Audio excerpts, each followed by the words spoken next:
오늘은 찬양에 대해서 나눠보려고 합니다. 오늘 우리에게 주신 말씀은 시편 150편 1절에서 6절 말씀입니다. 제가 말씀을 읽겠습니다. 할렐루야! 그의 성소에서 하나님을 찬양하며 그의 권능의 궁창에서 그를 찬양할지어다. 그의 능하신 행동을 찬양하며 그의 지극히 위대하심을 따라 찬양할지어다. 나팔소리로 찬양하며 비파와 수금으로 찬양할지어다.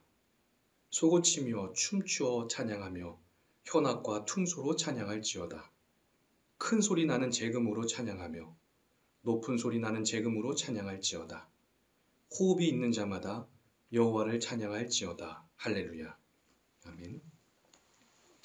여러분은 찬양할 때 어떤 마음으로 하십니까? 항상 기쁘고 즐거운 마음으로 찬양하십니까?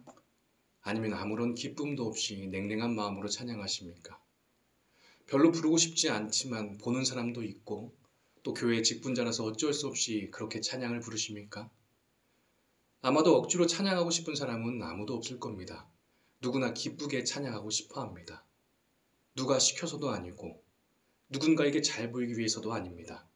정말 넘치는 기쁨과 감격 속에서 우리는 그렇게 찬양하고 싶어 합니다. 그런데 실상은 어떻습니까? 그렇지 못하지요. 기뻐서 찬양을 부를 때보다 아무런 감격 없이 부를 때가 더 많다는 겁니다. 그리고 우리는 그때마다 찬양에 대해서 고민하게 됩니다. 오늘 본문은 시편의 가장 마지막 장입니다. 150편의 대미를 장식하는 장입니다. 마지막이라면 뭔가 새로운 말씀, 특별한 말씀이 있을 것 같은데 그렇지는 않습니다. 우리가 익히 알고 있는 말씀입니다. 1절에서도 찬양할지어다. 2절에서도 찬양할지어다. 3절에서도 4절과 5절, 6절에서도 모두 찬양하라고 그렇게 말합니다. 이 짧은 시편에 무려 11번이나 찬양하라고 합니다. 우리는 시편의 마지막 명령이 하나님을 찬양하라는 것임을 꼭 기억해야 합니다. 여러분, 시편에는 다양한 장르의 시가 있습니다. 슬픔과 두려움을 표출한 탄식시가 있고 하나님이 베푸신 구원과 도움을 노래하는 감사시가 있고 그 밖에도 지혜시, 제왕시, 저주시 등 참 여러 장르의 시편이 있습니다. 그런데 그 많은 시편들 중에서 가장 마지막을 장식하는 시편은 찬양 시편입니다. 그만큼 어떤 상황에서도 찬양하는 것이 중요하다는 것을 우리에게 말하는 것일 겁니다. 오늘 본문에는 우리가 어떤 모습으로 찬양해야 할지 그 힌트를 주고 있습니다. 먼저 눈에 띄는 것이 있습니다. 수많은 악기들이 등장하지요. 나팔과 비파가 등장하고 수금과 소고 그리고 퉁소와 재금이 등장합니다. 당시 연주에 사용되었던 이 악기들이 정확히 어떤 형태를 가진 악기인지 우리는 알 수 없습니다. 그런데 한 가지 우리가 추측할 수 있습니다. 그것은 바로 찬양의 소리가 커야 한다는 겁니다. 악기가 많은 만큼 찬양하는 소리도 커야 합니다. 우리는 그것을 추측할 수 있습니다.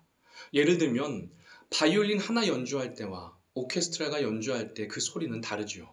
크기와 울림이 다릅니다. 여러분, 찬양할 때 우리의 소리는 모든 소리를 덮을 만큼 온 힘을 다해서 찬양해야 합니다.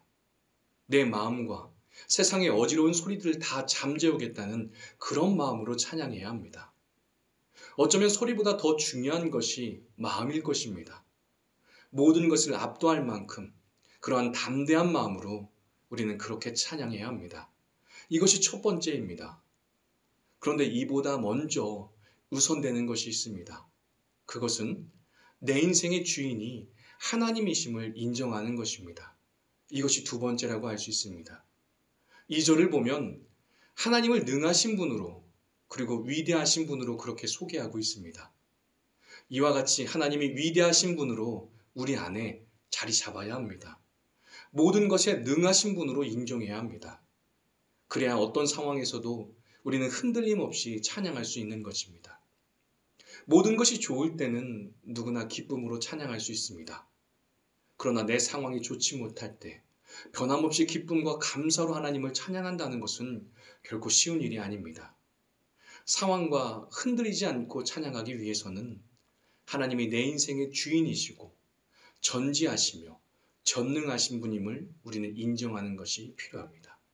내가 비록 고난 중에 있지만 능하신 하나님이, 그 위대하신 하나님이 나를 인도하고 계시다. 이것을 고백할 때 우리는 찬양할 수 있습니다.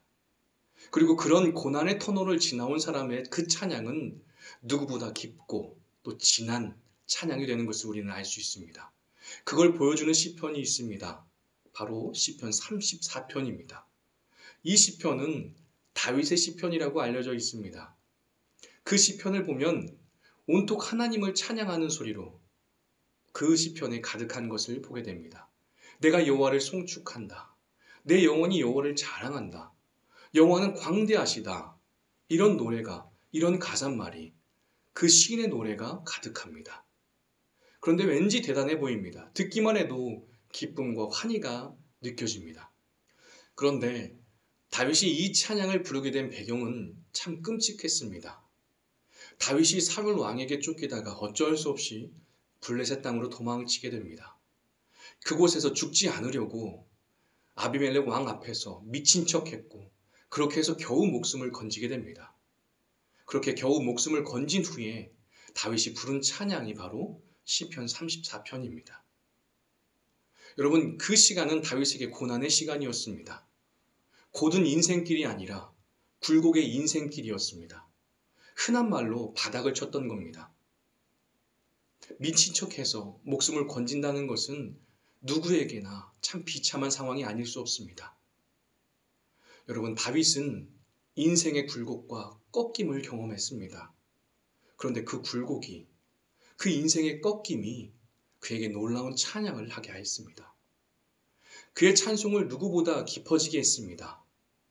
여러분, 꺾인 것이 많을수록 우리의 찬송은 깊어지게 됩니다. 이사야를 보면 하나님이 우리를 지으신 목적이 나옵니다. 그 목적이 무엇인가? 하나님을 찬송하기 위해서라고 그렇게 기록하고 있습니다. 어쩌면 시편은 그 일을 잘하도록 우리를 안내하는 안내서와 같다고 할 수 있습니다. 시편의 히브리어 제목이 바로 찬송의 책이기 때문입니다. 시편은 우리에게 탄식하는 중에도, 고통과 고난 중에도 찬송하라고 합니다. 슬픔 중에 하는 찬송이야말로 하나님을 인정하는 진정한 고백이 됩니다. 여러분, 기쁠 때나 슬플 때나 삶의 어느 때나 찬송이 울려 퍼지는 여러분의 삶이 되시길 간절히 바랍니다. 이제 함께 합심 기도를 하도록 하겠습니다. 첫 번째, 하나님, 기쁨의 50일을 보내고 있습니다. 죄 아래 살던 저희를 부활의 신비 속에 살아가게 하시니 감사합니다. 부활의 신비와 기쁨을 놓치지 않게 하시고 이 땅에 예수님의 부활을 전하며 살게 하옵소서. 두 번째 기도입니다. 하나님이 우리의 삶의 주인이십니다. 내키지 않는 찬양을 억지로 하는 것이 아니라 찬양하지 않고는 견딜 수 없도록 우리 삶을 인도하여 주옵소서. 믿음의 선조들이 삶의 고난과 어려움을 뚫고 지나온 후 그들의 찬송이 깊어졌듯이 우리의 찬송도 깊어지게 하옵소서. 세 번째 기도입니다. 우리 소망교회가 착한 소나기 실천운동을 진행하고 있습니다. 갑자기 내린 소나기가 하늘을 청명하게 하고 대지에 생기를 불어넣듯이 우리 교회의 착한 소나기가 사람들의 흐려진 마음을 맑게 하고 생기를 불어넣는 마중물이 되게 하옵소서. 다 함께 합심하여 기도하겠습니다.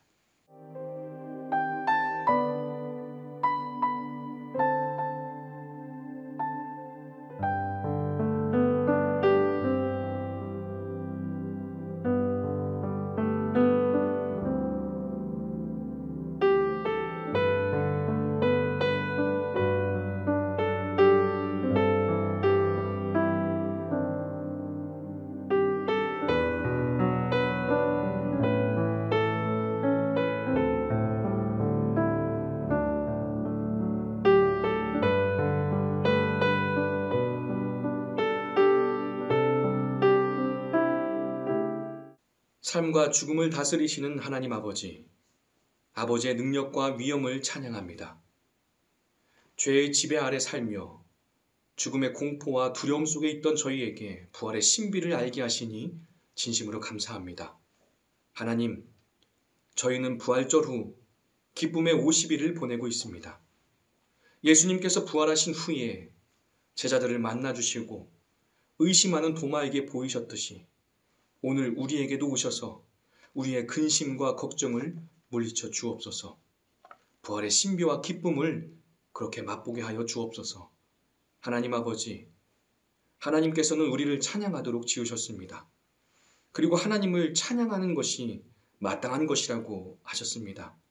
그런데 주님, 내가 처한 상황 때문에, 나에게 닥친 문제와 고난 때문에 그것이 걸림돌이 되어 주님을 찬양하지 못할 때가 있습니다. 하나님, 부끄럽게도 요즘도 그러합니다. 온 세계가 매일 암울한 소식을 전합니다. 장밋빛 앞날을 기대하기보다는 암울한 현실에 마음이 무너지고 근심만 쌓여갑니다. 아버지, 긍휼을 베풀어 주옵소서. 하나님이 우리 삶의 주인이십니다. 속히 이 땅을 회복시켜 주시옵소서. 내키지 않는 찬양을 억지로 하는 것이 아니라 찬양하지 않고는 견딜 수 없도록 놀라운 일을 우리 가운데 행하여 주시옵소서. 그리하여 믿음의 선조들이 삶의 고난과 어려움을 이기고 난 후 그들의 찬송이 깊어졌듯이 이 시간이 지난 후에 우리의 찬송도 깊어지게 하옵소서. 이 시간이 있기 때문에 우리의 찬송이 더 깊어지고 더 간절해지는 은혜가 있게 하여 주옵소서. 사랑의 하나님 아버지, 우리 소망교회가 착한 소나기 실천 운동을 진행하고 있습니다. 점점 더 서로의 거리가 멀어지는 이때 착한 소나기 실천 운동을 통해서 그 거리를 좁히게 하여 주옵소서. 서로의 안부를 묻고 말씀의 은혜를 나누며 소통하게 하시고 소망 선물 상자와 착한 소비를 통해서 우리의 사랑을 나누게 하시고 소망 등불 기도회를 통해서 이웃을 위해 기도하게 하옵소서.